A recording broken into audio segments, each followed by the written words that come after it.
አቀበት ሜዳ ገደላ ገደል የታለፈበት የሚረሳ አይደል። ነዳፊ እባብ ነካሽ አውሬ ስንት አስረገጠኝ በዚህ በእግሬ። የሰማይ አምላክ አቤት ምሕረቱ ማድረግ ይችላል ደካማን በርቱ።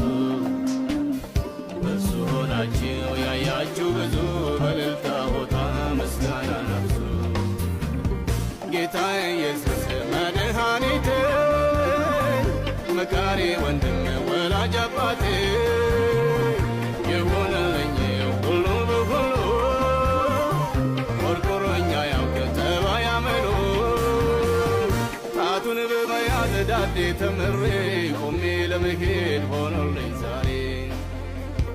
የጥንቱ አምላክ የልጅነቴ ዛሬም ላክብረው በአንደበቴ።